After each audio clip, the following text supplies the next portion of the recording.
Carol and I have been married for 16 mostly wonderful years. We have a lovely 14-year-old daughter named Jenny.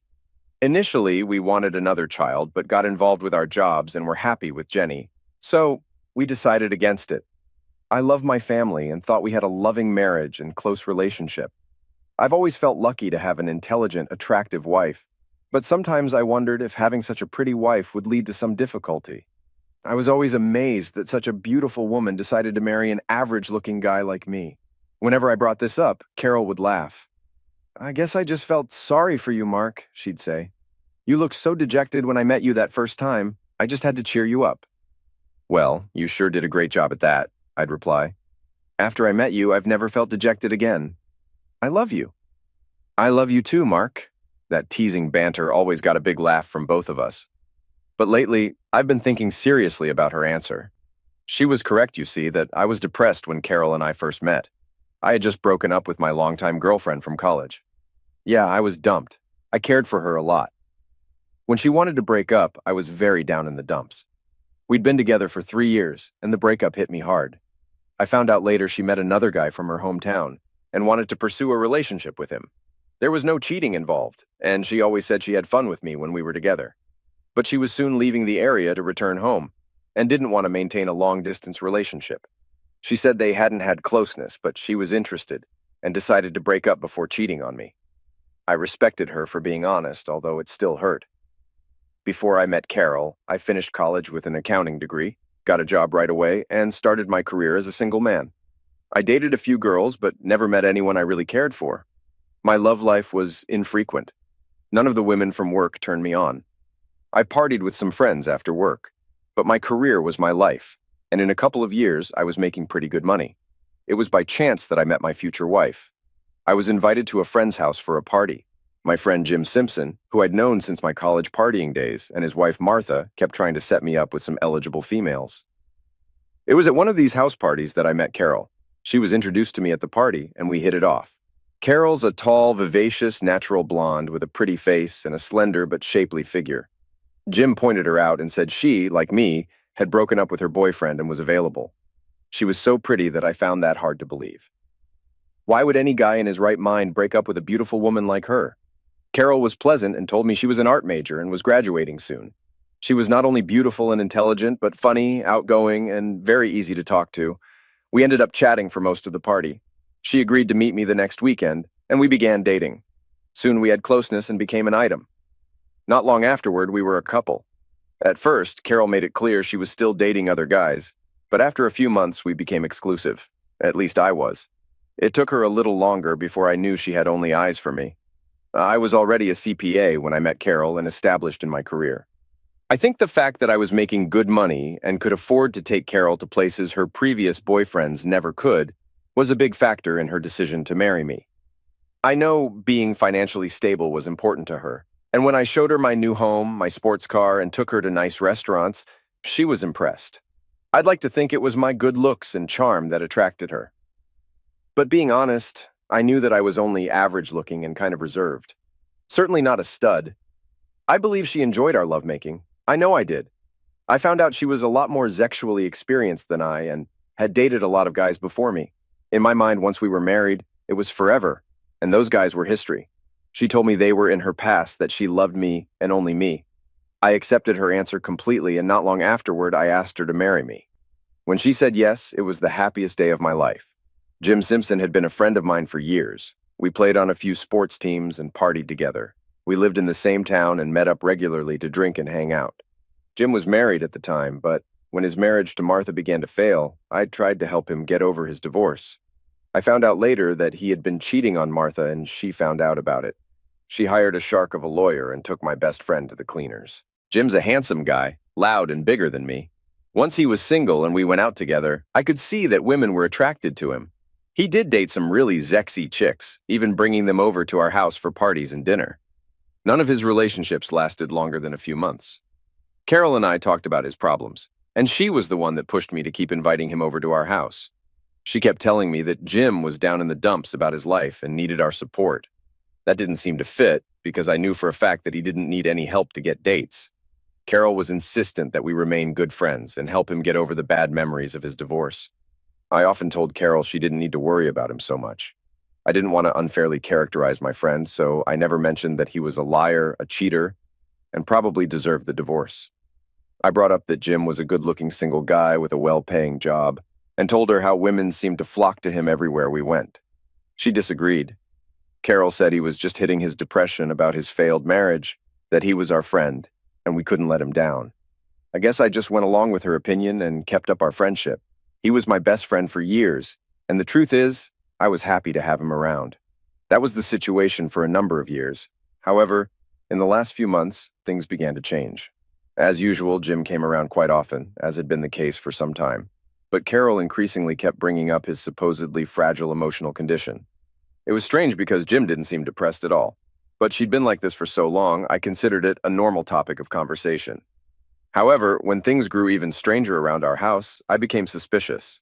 I was working harder than ever as an accountant, but over the last couple of years, my career had stagnated. I hadn't gotten the promotion I deserved. I still had a number of important clients and was still making decent money, and I was still providing for Carol, Jenny, and myself a good living. Carol was also working part-time at an art studio, making a small income. So our finances, while not improving much, were still on a sound footing. The problem was that after 10 years at my firm, I wasn't making the money I thought I should, considering the long hours I had to put in. I hoped for another raise to make up the shortfall.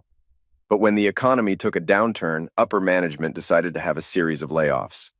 I kept my job, but my salary was cut. Luckily, Carol was still working, and our lifestyle at that time was pretty conservative.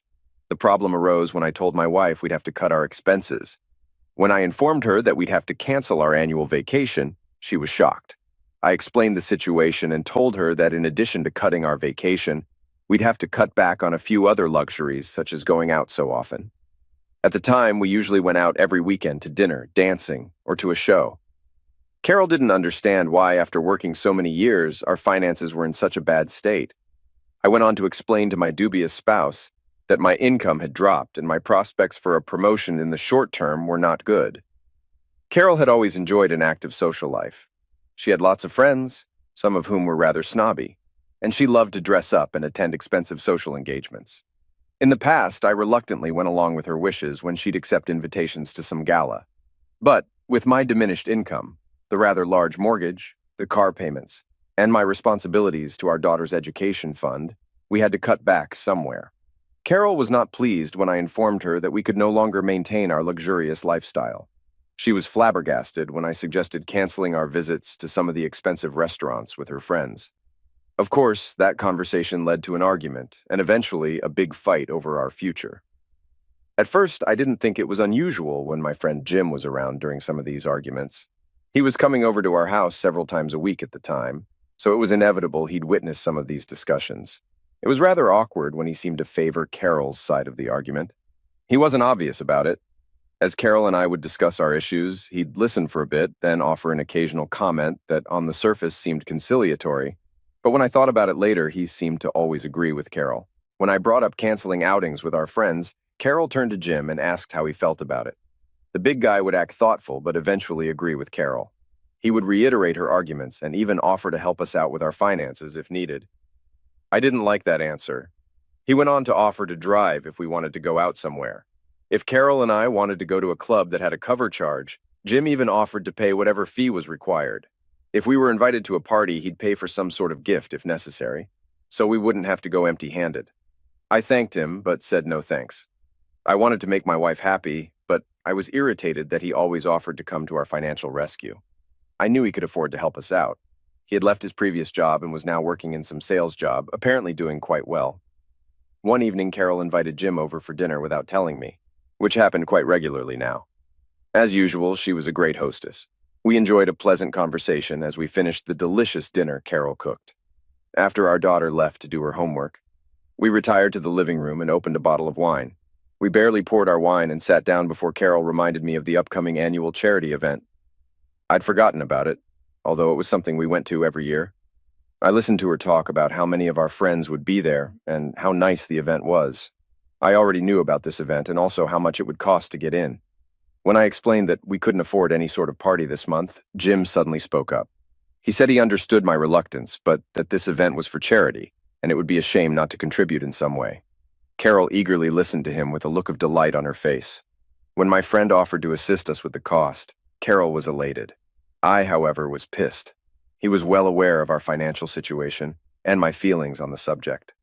I guess I expected my best friend to support my decision, but that wasn't the case. Carol listened silently to my objections.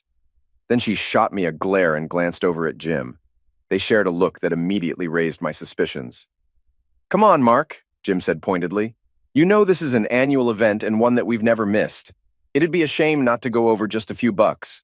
"We've been going for years," I replied.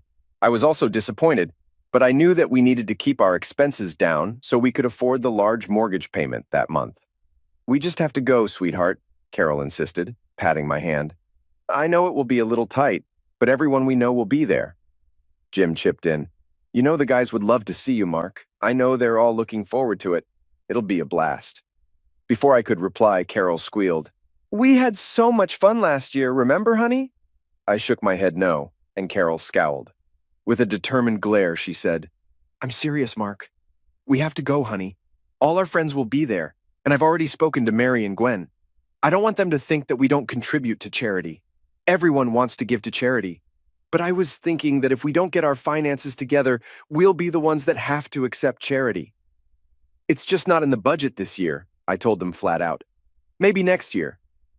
"But it'll be a blast," Jim said, smiling. "Of course it will," Carol said. She pouted and turned to Jim. "But darn it, Mark just doesn't want to go."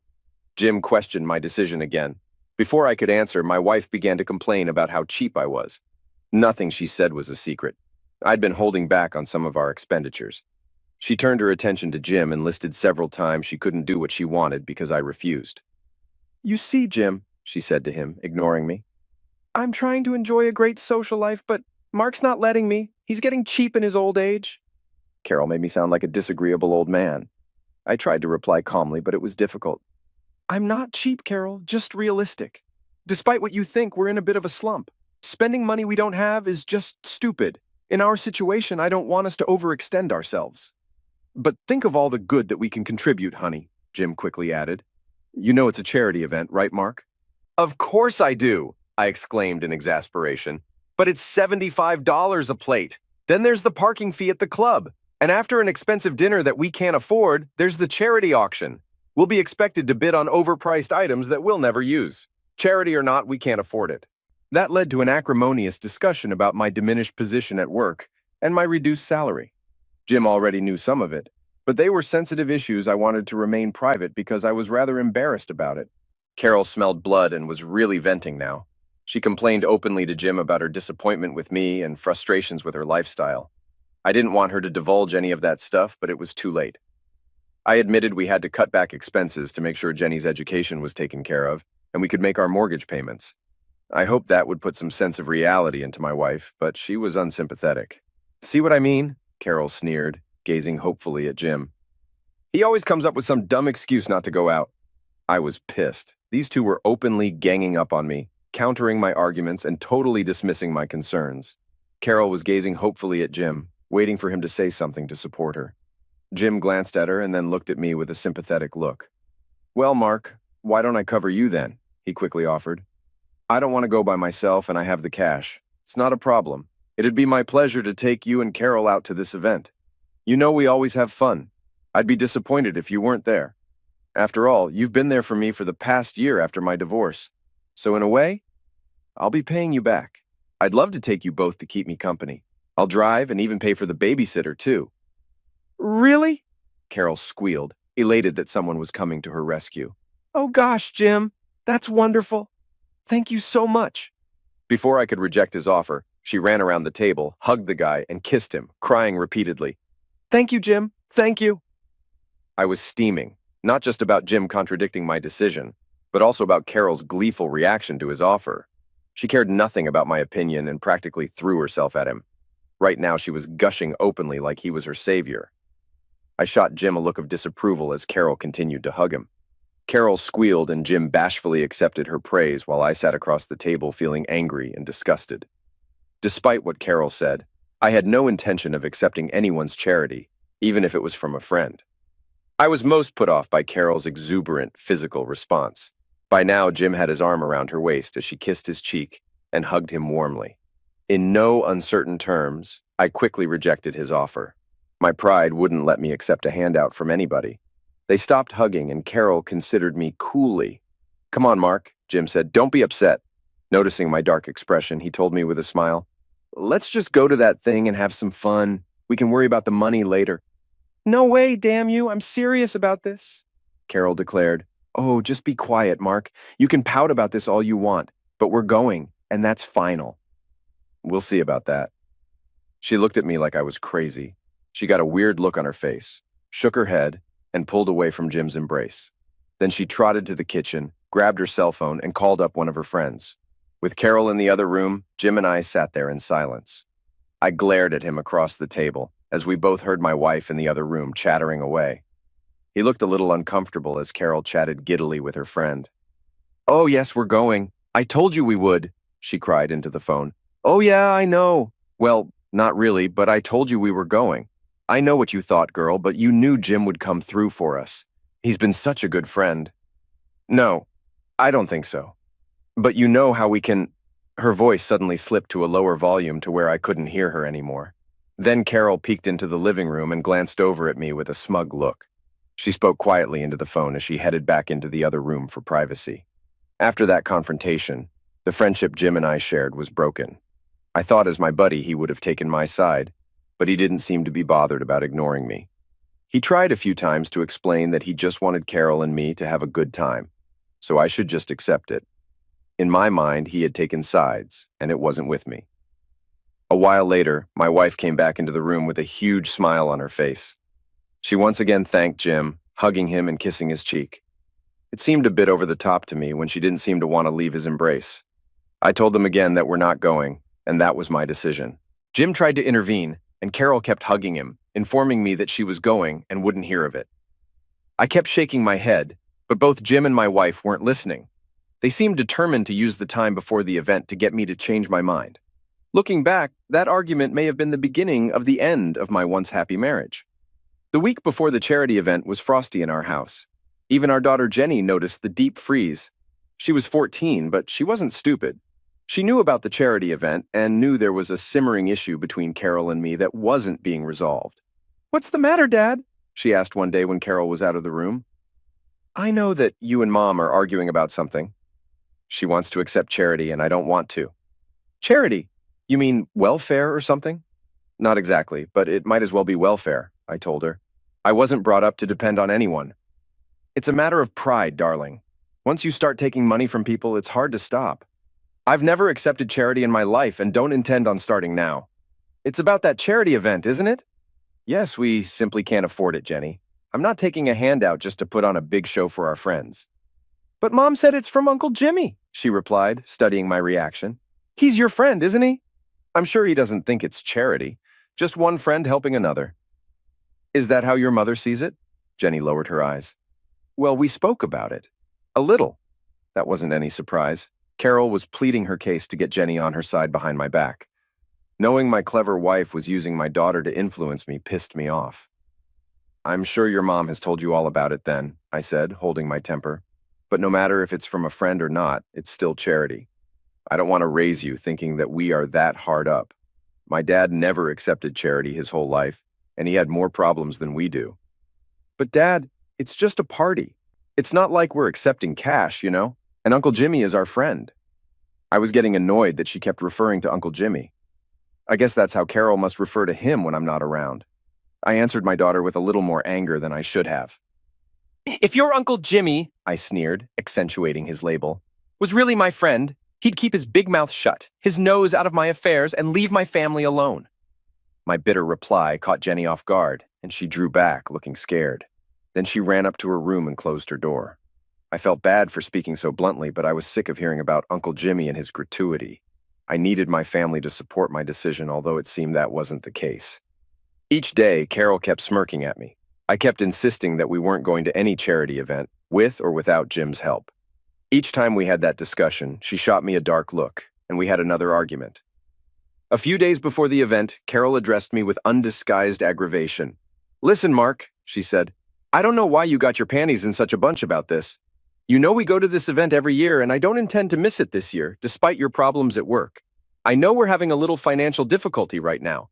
I get it, but we're certainly not poor, and we still need to keep up appearances. If we don't attend, all my friends will be aware of our problems. They'll be talking about us, about me, and I don't want to hear the gossip about it later. Jim has offered to help us out, and if you're the man I thought I married, you will accept it with a smile. So that's it, I blurted out angrily. I'm not man enough now? Oh crap, Mark. Will you just stop? Of course you are. Just grow up. Then it's all about the gossip. Not all about it, but yes, I want our family to look good, and I do want to be considered a valued member of our social group.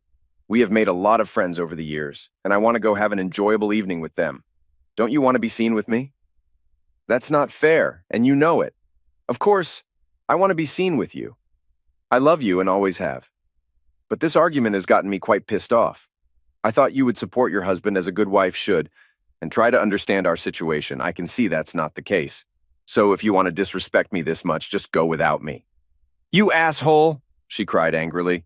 You think I'm not a good wife? That's a bunch of crap and you know it. For 16 years, I've taken care of you and Jenny without so much as a complaint. Lord knows I could have complained about a lot of things, but haven't. Like what, damn it? She gazed at me with an icy glare. For a moment, she didn't speak. The silence was deafening as I waited her out. So you're going to be mad about this, are you? She said bitterly. I thought I could convince you that it would be good for us to have a night out together. Lord knows that hasn't happened lately. You haven't taken me out on a real date in months, and I'm sick of it. That's a lie. We go out to dinner as a family every week. We also go out dancing occasionally. Just not to those posh, expensive joints you're hooked on. I told you, Carol, we can't afford that right now. Once Jenny's education is taken care of, I'm sure things will loosen up. Carol looked like she'd bitten into a lemon as she listened to me. She seemed to come to a decision and suddenly calmed down. But the triumphant look on her face was troubling. Some idea of a husband. If you aren't going to give me this one night out, then I guess I'll have to be Jim's date. I'm sure he'll be proud to have me, even if you aren't. And don't think it's going to be a platonic date either. I'm going to give your buddy all the attention that I would have given you, and I know he's going to appreciate it. You witch! I snapped with more anger than I'd felt in a while. I should have known you had this in your head. Don't let me stop you then. Go out with him, but don't think I'll forget this sordid betrayal, and I won't forget Uncle Jim's part in this either. I stomped out of the room and slammed the door as she yelled, You a-hole! I'm going, damn it! Well, that didn't go well at all. As I stomped away, I passed by the living room. Jenny was watching TV. I know she heard the whole argument when she glanced over at me with a frightened look. I wanted to hug and console her to soothe her fears, but I was too worked up at my stubborn wife to say anything nice. So I just went out on the patio and sat in a chair, steaming. The day before the charity event found our house bitterly cold. Jim called me a few times during the week to convince me to change my mind. I wasn't having it, and the last time I just hung up on him. Our finances were shaky enough, and we simply had to cut back. I had to face facts to keep our family secure, even if my wife wouldn't. If she wanted to make an issue about this, then she was going to get her wish. The night of the event, I'm sure Carol fixed dinner, but I made it a point to stay away and eat out at some cheap place that night. I got home after Jenny and my wife finished eating. I mumbled some greeting and Jenny said, Hi, Dad. Carol didn't speak to me. She simply went into the bedroom and locked the door as she got ready for her date with Jim. To keep me from causing a scene, Carol decided to drive over to Jim's house and leave from there. When she came downstairs to leave, she made sure to strut around the living room, displaying her sexy attire. If I wasn't pissed off before, I was livid now. She had on a short, tight aqua dress I'd never seen before.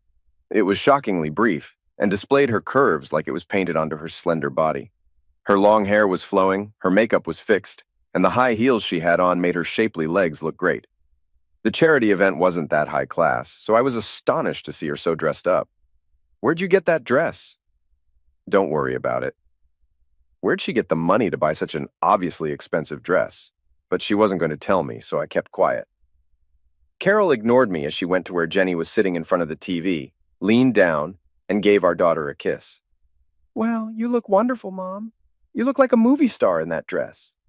Thanks, dear. Carol's smile disappeared as she glanced pointedly over at me. She told Jenny loud enough for me to hear, I know Uncle Jim will think so too. I just wish everybody felt the same way. Of course, that comment was directed at me, and I was furious. Unlike when we went out, Carol never looked as good on any of our dates. But for Uncle Jim, she went all out. I could see this was going to be an issue. I just looked at her with disgust and walked out of the room. I wanted her to know I was angry, and she definitely knew it. "Goodbye, Jenny," Carol said, walking to the door, speaking to my daughter and ignoring me. "I may be out late, honey, so don't wait up." She walked out the door and didn't look back. Jenny saw my dismal look and shot me a look of pure pity, which again pissed me off. I knew she hated being in the middle of this, and I wasn't happy either. Something about my daughter pitying me made me even angrier. I marched to the den and shot off a quick text to my former best friend. "I thought we were friends, Jim. Now that you're dating my wife, I know you're just another sleazy a-hole. After tonight, don't bother contacting me and don't consider yourself my friend. You're not welcome here ever again. Have a good time with my witch of a wife, you prick." I quickly got one back. "It's not a date, Mark, and you know it. I wanted you to come, but you're too stubborn. I'm just letting Carol have some fun, and then I'll make sure she gets home safe. We'll have to talk later. Please don't be upset with me." I sent back, "Screw you, craphead." I didn't hear back. I tried to keep my mind off my wife, but it was impossible. Jenny and I watched TV for a while and tried to converse like nothing was wrong. I don't even know what we watched. She could tell I was upset. To her credit, Jenny spoke kindly to me and tried to make me feel better. I was pleased about that, but it wasn't going to be a good night, and we both knew it. Around 10, Jenny went to bed. It was early for her, and the situation was so awkward, I guess she couldn't take the tension. I could hear her talking on her cell phone with somebody when I went to bed. Somehow, I managed to sleep, but I was woken up by the noise of the front door closing. I glanced at the clock and saw it was 2:30 in the morning. I could hear voices downstairs and knew it was my wife and my former friend. I rolled out of bed and glanced into the living room. They were still near the front door, and it was clear Carol was sloppy drunk. So drunk and unstable she was hanging onto Jim's arm for support. Her hair was messed up, her eyes were droopy, and she was swaying and giggling. "Thank you for such a wonderful time tonight, Jimmy," she laughed, slurring her words and hugging him close. She threw her arms around his neck, pressed her lean body against his, and gave him a steamy kiss on the lips. It lasted far longer than was proper, and Carol didn't seem like she wanted it to end. Finally, Jim pulled back and glanced around tentatively. "It was fun, but it's late, and you should get to bed now, Carol." "But I don't want to. Go to bed. Mark might be worried about you." "Screw him," she sneered with a giggle. "He's a wet blanket, and I had so much fun with you tonight. Let's do it again, okay?" I was at the top of the stairs where they couldn't see me. Jim looked uneasy as he glanced toward the hallway. He knew where our bedroom was located. He couldn't see me, but he was probably wondering if I was listening to them. "Let's not talk about that now," he told her. "Go get a shower, get some sleep, and try to make up with your husband." "Screw that a-hole," she slurred and again fell into his arms. "Why don't you stay and have a drink with me?" "It's not that late, honey." "No, I don't think that's such a great idea." "Oh, come on," she murmured, and pulled his head down for a kiss. This time, Carol French kissed him for a bit before he pushed her away. "Please, Carol. I'm trying to keep us out of trouble," he chuckled. "You're making that real hard right now?" I was already pissed, but I was dumbfounded when I saw her hand move between them and clutch his tool through his trousers. "I can tell you're hard and big, too," she giggled merrily. "In fact, I've known you were quite big every time we danced together. Come on, don't go yet." Jim was smirking but pulled her hand off his tool and said, "You better stop." "Come on, Jim. I can tell you want to stay. Let's go to the sofa and let me show you how much I appreciate all the attention you showed me tonight." "No, I'm serious, Carol," Jim said, looking more worried. "I know you're a beautiful woman, and I'm horny, sure, but I don't want to cause any more trouble with Mark. We are friends, you know." "And you're my friend, too," Carol slurred with her hand back on his crotch. "Mark's asleep, and he doesn't give a crap about me. I want you to be my special friend, Jim. Please come and stay for a little while." I couldn't take any more of this crap. I stepped into the room with a look of hate on my face. "Yeah, Jim," I said curtly, startling them both. "Why don't you be Carol's special friend, you a-hole?" Jim and Carol both jumped at my presence. In a sarcastic tone, I continued, "Why don't you stay for a little while and screw my cheap, drunk 403 of a wife? After such a nice date, I'm sure she'll love that." Jim's eyes widened and his face fell. He pushed my wife away and Carol gazed at me with bloodshot eyes, trying to focus. It took a moment for her to regain her composure and sober up a little. "Listen, Mark," Jim started to say. "No, you listen, you crap face. I can see now just how much of a special friend you were to my wife. So just screw her. Take her over to the sofa and give the filthy 403 what she wants." Jim shook his head sadly and turned to leave. Carol cried, "No," grabbed his arm and pulled him back. "Just shut up, Mark. Jim was nice to me all night and he doesn't deserve this." "Then give him what he deserves, witch," I cried. "You want his big hard meat, so go for it, you cheating 403. "Damn you, a-hole!" Carol screamed. Her face was red as a beet.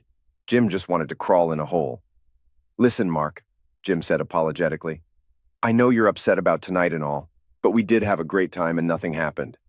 "I have your word on that, right, craphead?" I sneered. "I'm sure I can trust you." "Yeah, nothing happened. I know this looks bad." "Why, Uncle Jim?" I asked angrily. "Why does it look bad? Because my 403 is trying to give you a job and maybe a job for being so nice. Or because she's taking you over to the sofa to enjoy Zex. Is that it, Uncle Jim?" Jim looked at Carol, then at me. He shook his head and headed for the front door to make his escape. On the way, he said to me, "No, Mark, listen, I gotta go." He told my drunk wife, "I better go now, Carol. I'll help you get your car later if you want." I think he was going to say more, but saw my glare. Instead, he twisted away from Carol's grasp and hustled out the front door. As it closed behind him, Carol seemed to deflate. She looked drunk and dejected as she stumbled into the kitchen to get some water, probably to sober up. I left her there by herself and trudged back to bed. My marriage was no longer on solid ground. Carol woke up on the sofa. She never made it upstairs, and I found her lying there the next morning, sprawled out in her new dress. I tried to hold in my anger as I helped her up to the bedroom and flopped her onto the bed. I didn't undress her and left her lying in that tight, obviously expensive aqua dress. I did take off her high heels and pulled a cover over her. Carol slept until the late afternoon, painfully hungover, and I could understand why after watching her drunken performance last night. I was angry as hell that she just threw herself at Jim, but decided not to act like I was. I wanted to see how she would play it before tipping my hand. I knew our relationship had been off for quite a while. The argument about the charity event was just the latest disagreement. It was, however, the biggest argument we had ever had. Carol finally made it up for dinner and looked like crap. We didn't speak because she didn't want to. I just kept silent, determined to make her bring up her disgusting behavior. She slept in the guest room, and the rest of the weekend, we tiptoed around each other. She was so drunk, I'm not sure Carol even remembered much about that night. She's not a drinker, so whatever she consumed that night probably had her nearly blacking out. Saturday morning, I made Jenny and myself breakfast. She mentioned Carol coming home with Jim and asked what the argument was about. I didn't offer much of an explanation, just that we're still working through the charity event issue. Jenny accepted that vague explanation and left the house early. She told me she was going to go over to a friend's house. I told her to call in a few hours to check in. I went to work Monday as usual.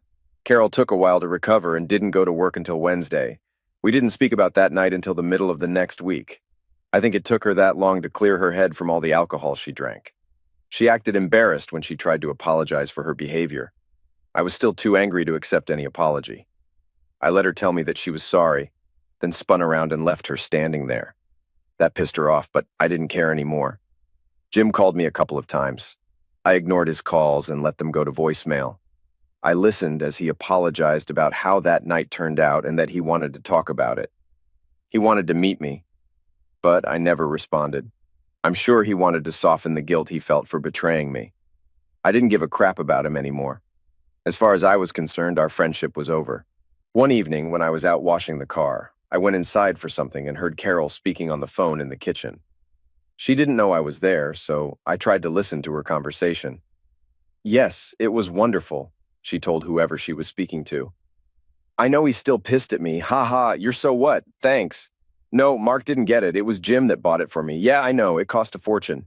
He's such a sweetheart and so handsome. I would have. Ha ha. But Mark woke up as I was trying to get him to. Yeah, I know. Mark saw me trying to get him. And yes, I know. Yeah, ha ha ha. Oh, it sure was not only big, but hard, too. Real hard." My wife was talking to one of her girlfriends about Jim's meat. "Oh, Mark would have a fit if he knew that." "No, you can't tell him. No, ha ha. I have to keep that quiet. I hope he does. We're trying to figure out when. I know, but I have to be careful. Mark doesn't know. You know he called me. He's been calling me all week. I don't know if I can. Of course I want to. Who wouldn't want to date with a guy like Jim? You better not. I'm serious. Okay, I know. She chatted a little more, but I'd heard enough. I was almost sure she was going to date my ex-friend. I could hardly believe how much our marriage had crumbled in the last few weeks. I caught Carol on the phone a couple more times. Whenever I entered the room, she'd either turn away and speak softly or simply hang up. On the weekend, Jim suddenly showed up at our house in his big SUV. I was in the driveway fiddling with my car when he pulled in front of the driveway.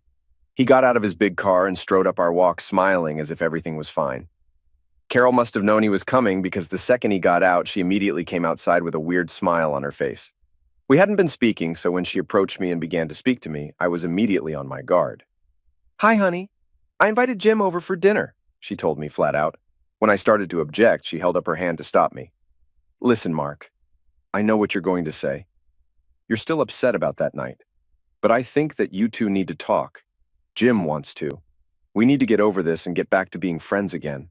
Jim was a few feet away and smiled as he approached. "Hi, Mark," he said good-naturedly, holding out his hand. "Nice to see you again, buddy." I just stared at that idiot with a cold look. Trying to diffuse the situation, Carol moved next to me with a sweet smile and slipped her arm around my waist. She whispered, "Go on, honey," with a big smile as she tried to coax me forward to shake his hand. I just let it hang there in the air and ignored it. Jim's smile disappeared as he realized the insult and lowered his hand. Next to me, my wife tried to soften the tense atmosphere. "Hi, Jim," she gushed, ignoring my harsh glare. "Nice to see you. I'm glad you came over today. I was just telling Mark it was time to clear the air and—" "Screw you," I snapped. Carol was startled. Her bright smile wilted a bit. "Please, Mark," Jim said. "I know you're still upset, but—" "Oh, you got that, did you?" I felt my wife's arm tighten around my waist. She stumbled against me, trying to keep me from getting any angrier. "Please, honey," Carol purred, pressing my arm against her breast. She tried to kiss my cheek. "Don't be mad at him. It's my fault what happened, not his. Jim's been your friend for so long, and I know you miss him. He misses you too, right, Jim?" "That's right," Jim quipped.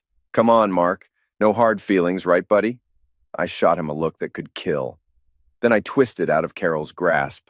I looked straight into his eyes, wishing I could shoot this creep. "So tell me, buddy, did you have a good time with my wife at the charity event?" "Well, yeah, of course we did," Carol chirped. "We wanted you to come, Mark. It would have been more fun if you were there, honey. You would have loved it." She hadn't spoken to me in nearly a week, and now she was acting all sweet and innocent. I didn't believe her for a second.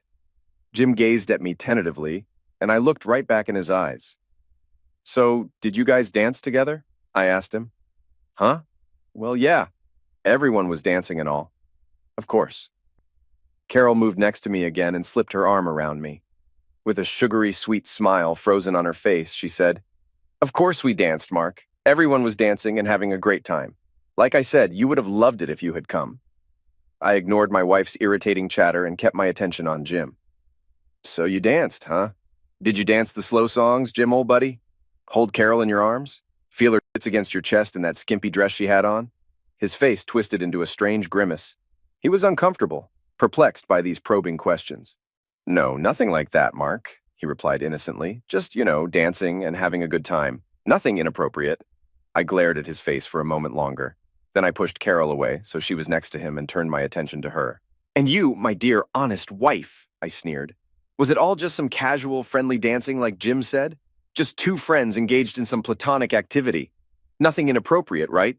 "Of course not, Mark," she blustered. "I'd never do anything to disrespect you, honey. You know that." I pulled out my cell phone and opened up a picture. A guy I knew was at the event with his wife. At my request, he sent me a few incriminating photos of my wife and the a-hole. I turned the phone so Carol could see it. It took my wife a moment to realize it was her and Jim dancing close at the charity event. Suddenly, the blood drained from her face, and her eyes bugged out.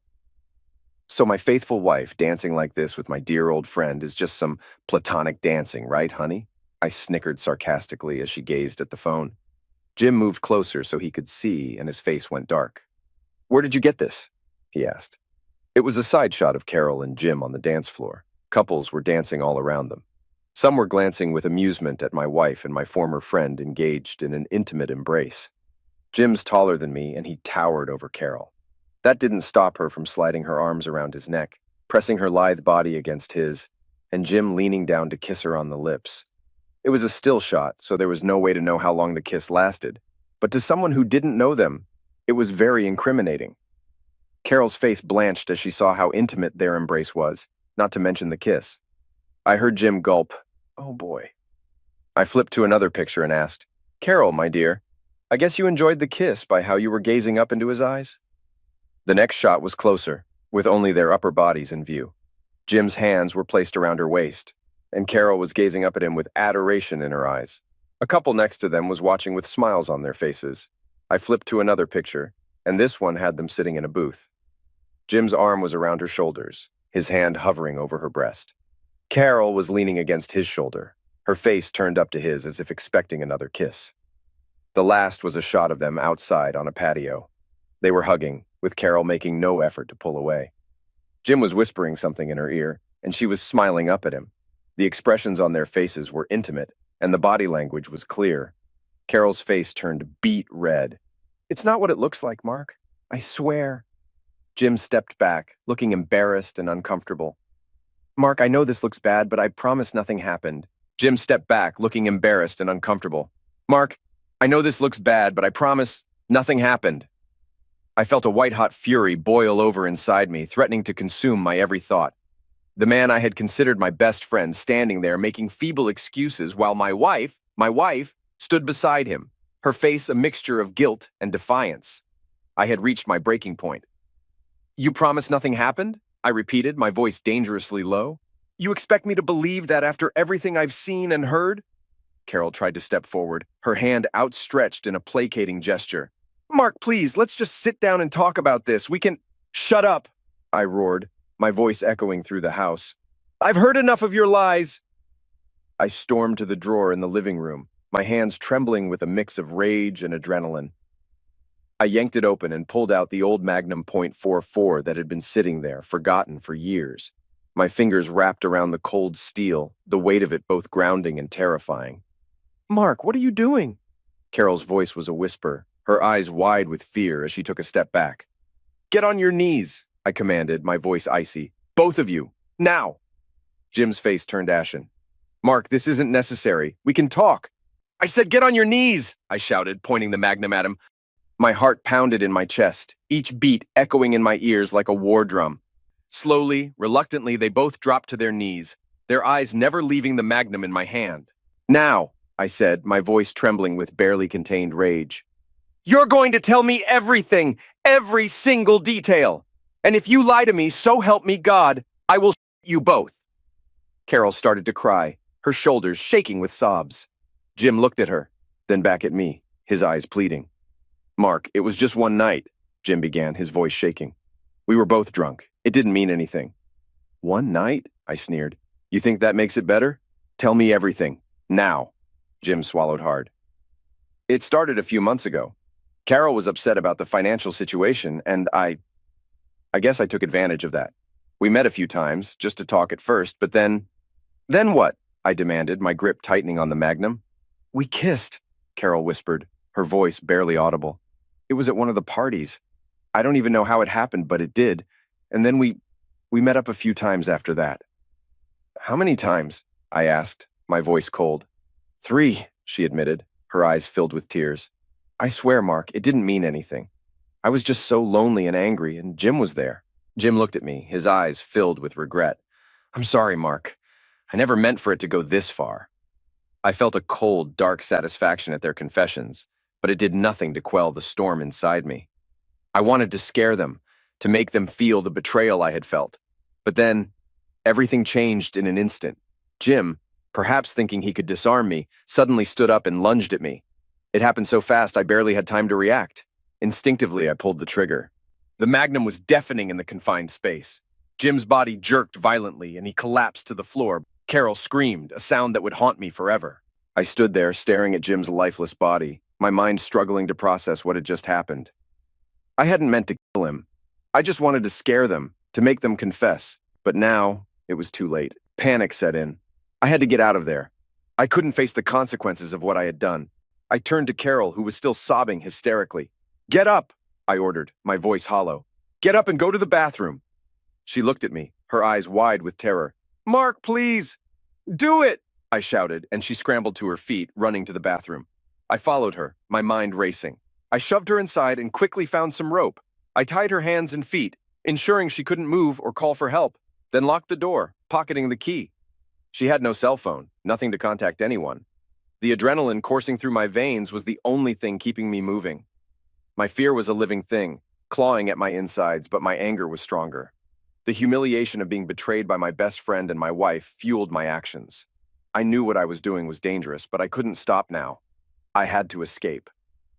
I ran back to the living room, my heart pounding. Jim's body lay there, a stark reminder of my irreversible mistake. I couldn't stay here. I had to run. Grabbing the Magnum, I hurried to the car and jumped in. My hands were shaking as I started the engine and peeled out of the driveway. I had only a few hours to reach the border. I knew I had to move fast. As I drove, I called my sister, who lived about an hour away. I needed to make sure Jenny was safe and out of the house before the police arrived. Hey, sis, I said, trying to keep my voice steady. I need a huge favor.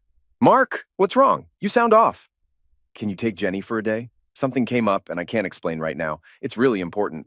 Of course, but please just do this for me. I'll explain everything later. Just pick her up as soon as you can. All right, Mark, I'll be there in an hour. I hung up, my heart breaking at the thought of what I was about to do. I called Jenny next. Hey, Dad, she answered, her voice cheerful. What's up? Jenny, I said, my voice breaking. I need you to know that I love you, more than anything in this world. Whatever happens, remember that. Dad, what's wrong? You sound weird. I have to go away for a while, I said, tears streaming down my face. I can't explain now, but know that I love you and I'm doing this for you. Dad, you're scaring me. What's going on? Just promise me you'll be strong, Jenny. I have to go. Goodbye. I hung up, my heart breaking at the thought of leaving her behind, but I had no choice. I had to disappear. I drove through the night, my mind a whirlwind of fear and regret. The adrenaline was still pumping, helping me focus on the task at hand. The consequences of my actions were too severe to dwell on now. I needed to escape. Just before reaching the border, I pulled over to the side of the road. I knew I couldn't risk being caught with the Magnum. I found a secluded spot and buried it deep in the dirt, covering my tracks as best as I could. Satisfied, I got back in the car and continued towards the border. By the time I reached the Mexican border, dawn was breaking. I knew this was my last chance to cross undetected. With a deep breath, I drove through the checkpoint, praying they wouldn't stop me. Luck was on my side. I made it through without incident. Once I was in Mexico, I ditched the car, ensuring there were no traces left. I then found a payphone and made an anonymous call to the police, informing them about the situation at my house. My heart pounded as I spoke, knowing this call was the final tie to my old life. I traveled further south, using what little cash I had to stay under the radar. For the first few months, I lived in a state of constant paranoia. Every siren, every police officer, every unfamiliar face sent my heart racing. I moved from town to town, never staying in one place for too long. The fear of being caught was my constant companion, and I knew I had to stay vigilant. I adopted a new identity, becoming Carlos Alvarez, a quiet, unassuming man who kept to himself. I found work where I could, doing odd jobs and manual labor, anything that would keep me under the radar. My once comfortable life was now a distant memory, replaced by a harsh, uncertain existence. Despite the hardships, there were moments of peace. The beauty of the Mexican countryside provided a stark contrast to the turmoil inside me.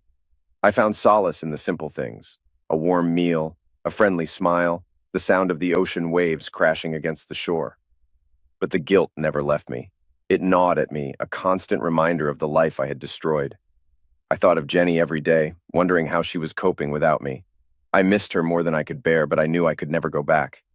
One day, while working at a small cantina in a coastal village, I saw a familiar face on the television screen behind the bar. My heart stopped as I realized it was me. The news report detailed the events of that fateful night, the manhunt that had followed, and the ongoing search for Mark Davis, the fugitive wanted for elimination. The bartender noticed my reaction and turned up the volume. I listened in horror as they described the scene of the crime, the evidence they had found, and the police's determination to bring me to justice. They showed photos of Jenny and Carol, urging anyone with information to come forward. I couldn't stay there any longer. I thanked the bartender, left a generous tip, and walked out into the bright sunlight, my mind racing. I had to keep moving. I couldn't afford to let my guard down. Over the next few years, I drifted from place to place, always looking over my shoulder. I changed my appearance, growing a beard and dyeing my hair. I learned to speak Spanish fluently, blending in with the locals as best I could. I made a few friends, but I never let anyone get too close. I found work in construction, fishing, and even as a handyman in a small resort town. The physical labor was grueling, but it kept me busy and gave me little time to dwell on my past. I sent money anonymously to Jenny whenever I could, hoping it would help her in some small way. A year after my escape, I decided to risk contacting Jenny. I had to know how she was, even if it was just for a moment. I found a secluded payphone and dialed the number, my heart pounding. Hello? Her voice was the same, yet different, older, more strained. Jenny, it's me, I said, my voice trembling. It's Dad. Dad? Her tone shifted instantly to anger. Why did you do it? Why did you leave us? Jenny, I didn't have a choice. I had to go. I was protecting you. Protecting me? You've ruined everything. Do you know what you've done to Mom? To me? I know, sweetheart. I'm so sorry. I never wanted any of this to happen. Don't call me that. You left us. You left me. Her words cut deep, and I struggled to hold back tears. Jenny, I love you. Please understand I had no choice. I hate you, Dad. You've ruined my life. I don't ever want to hear from you again. The line went dead. I stood there, the phone still pressed to my ear, my heart shattered. My actions had caused my daughter unimaginable pain. The weight of her words pressed down on me, and I realized the full extent of the trauma I had inflicted on her. My anger and need for revenge had cost me my family. I hung up the phone, my hands shaking. The fear of being caught was nothing compared to the anguish I felt at hearing Jenny's words. I had destroyed the one thing I had hoped to protect. One night, as I sat alone in a small, dimly lit bar, nursing a cold beer, a man approached me. He was tall, with a weathered face and piercing blue eyes. He looked like he had seen his fair share of trouble. Mind if I join you? He asked, his voice low and gravelly. I nodded, motioning to the empty seat across from me. He sat down and ordered a drink, studying me with an intensity that made me uneasy. You look like a man who's seen some things, he said after a moment, his eyes never leaving mine. I shrugged, taking a sip of my beer. We've all got our stories. He nodded, a faint smile playing at the corners of his mouth. Indeed we do. What's yours? I hesitated, the memories flooding back. Just a man trying to leave his past behind. Aren't we all? He said, raising his glass in a silent toast. Here's to new beginnings. We clinked glasses, and I forced a smile, though my mind was elsewhere. I couldn't afford to let my guard down, not even for a moment. The next day, I packed my few belongings and left town. I couldn't shake the feeling that the man had recognized me, that he knew who I really was. I couldn't take any chances. As I traveled further south, I reflected on the choices that had led me here. I had acted out of anger and fear, but I had also done what I believed was necessary to protect my pride and serve justice. The guilt and regret would always be with me, but I had come to terms with my actions. I settled in a remote village near the coast, where the people were kind and the pace of life was slow.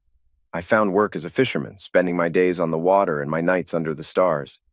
The simplicity of this life was a stark contrast to the chaos I had left behind. Years passed, and I slowly healed. The physical labor made me strong, and the quiet moments of reflection allowed me to find peace. I still thought of Jenny every day, but the pain of our separation had dulled with time. I knew she was better off without me, and that thought gave me some comfort.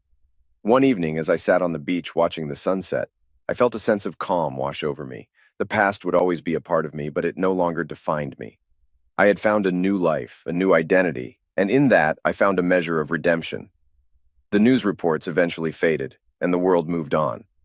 I was no longer Mark Davis, the fugitive. I was Carlos Alvarez, a man who had made mistakes, but had also found a way to survive and heal. I had built a life here, one that was humble but fulfilling. As the sun dipped below the horizon, I knew that I could never fully escape my past, but I had found a way to live with it, and in that, I found strength. I stood up, brushed the sand off my clothes, and walked back to my small, weathered house. The future was uncertain, but I was ready to face whatever came my way. I had survived the darkest moments of my life and emerged stronger for it. And as I lay down to sleep that night, I felt a sense of peace I hadn't known in years. The journey had been long and painful, but I had found my way. And in the end, that was all that mattered.